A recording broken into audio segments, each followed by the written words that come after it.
రామచంద్రపురం నియోజకవర్గంలో మంచి జోష్ కనిపిస్తూ ఉంది. మరోసారి జగన్ గారిని సీఎం చేయడానికి మేమంతా సిద్ధమని నినాదాలు ఇస్తున్నారు. ఏం సార్ మీ ప్లాన్ ఏంటి, ఎలా ముందుకు వెళ్తున్నారు?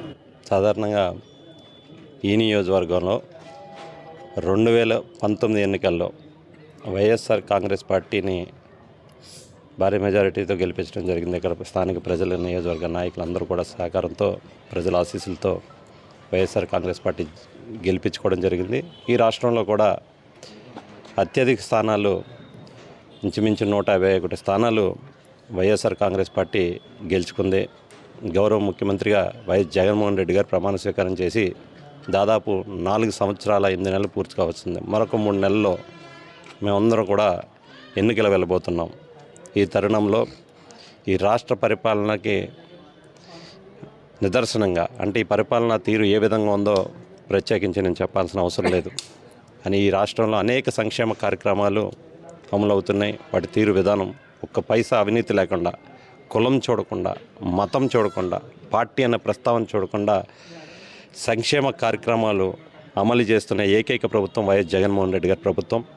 మరొక 3 నెలల్లో ఎన్నికలు రాబోతున్నాయి కాబట్టి ఏదైతే గౌరవ ముఖ్యమంత్రి గారు తలపెట్టారో విజయవాడలో సిద్ధం అనే భారీ కార్యక్రమాన్ని, సిద్ధం అనే పేరుతో ఎన్నికలకు వెళ్ళబోతున్నాం కాబట్టి భారీ మీటింగ్ని ఏర్పాటు చేశారు ఏలూరులో.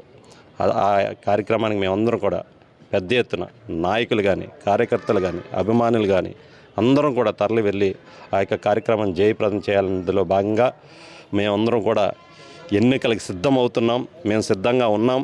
మీ యొక్క లీడర్షిప్లో మేమందరం కూడా సిద్ధంగా ఉన్నాం. రాబోయే 2024 ఎన్నికల్లో ఖచ్చితంగా రామచంద్రపురం నియోజకవర్గంలో వైఎస్ఆర్ కాంగ్రెస్ పార్టీ జెండాని ఎగరవేస్తామనే సందర్భంగా మనవి చేసుకుంటూ సెలవు తీసుకుంటాం.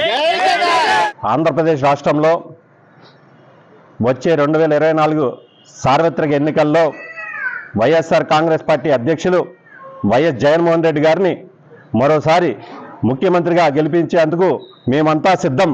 మీరు సిద్ధమా? నాడు సిద్ధం, నేడు సిద్ధం. జగనన్న కోసం మన అందరం ఎల్లప్పుడూ సిద్ధం. సిద్ధమా?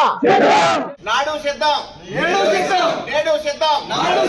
అందరం కూడా జగనన్న కోసం సిద్ధం. నేడు సిద్ధం, అందరం జగనన్న కోసం సిద్ధమా?